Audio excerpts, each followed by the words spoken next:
All right, we've got more speakers for you. Our next speaker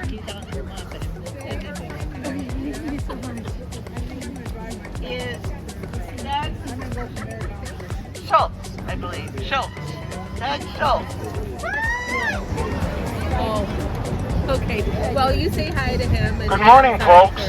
Hey! You've already heard that our Speaker of the House, Mike Johnson, who I call a fake Christian, the number 2 Republican in the House, Steve Scalise, and the number 3 Republican in the House, a guy named Tom Emmer, who's a congressman in central Minnesota, have all called today's rally a Hate America rally.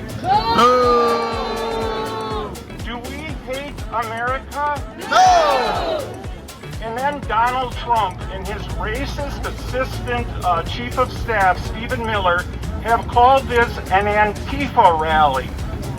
Now, as you all know, there is no organized group in the United States called Antifa.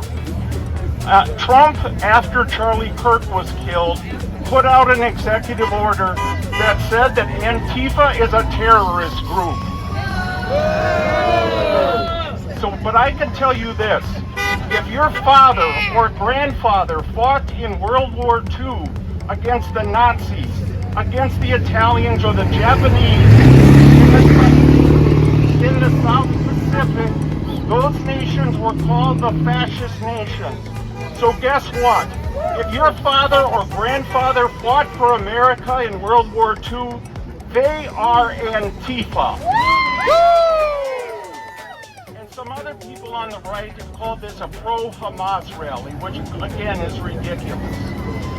The right of people like us to protest is protected in the First Amendment of the United States Constitution. It allows people of America to petition their government for the redress of grievances. Okay, the initial governing law of the United States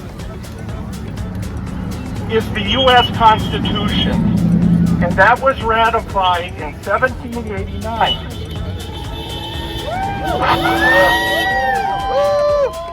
But the Founding Fathers didn't think that was enough protection for the people of America.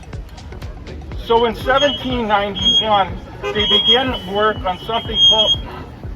You don't need to hold the... And so they began work on something called the Bill of Rights, which was the first 10 amendments to the Constitution.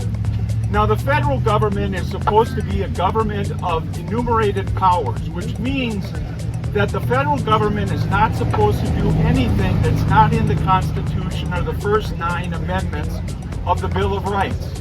The 10th Amendment just essentially says that powers that are not reserved for the federal government are reserved for the states and the people. Now, I've been asked to speak this morning about due process. There are 2 due process provisions in the United States Constitution. The first one is in the 5th Amendment, which governs the federal government, and the second one is in the 14th Amendment, which applies to the states.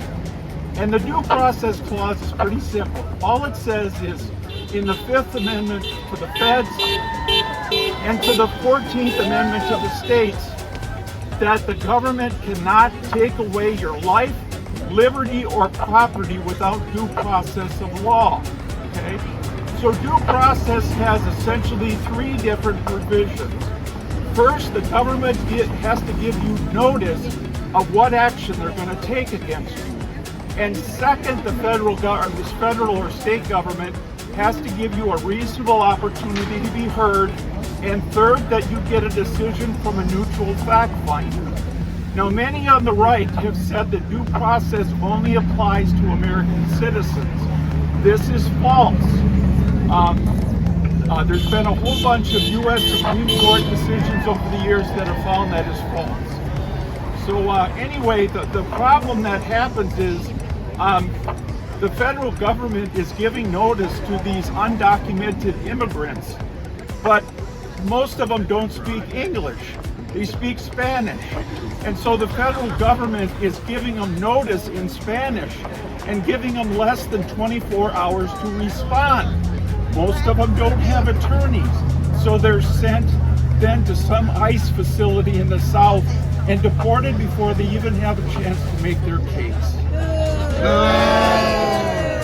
So there was a couple other things I want to discuss before I'm done. The greatest president in the history of the United States was Abe Lincoln, who was the first Republican. On January 1st, 1863, he issued an executive order called the Emancipation Proclamation. Many people thought that that freed the slaves. It did not.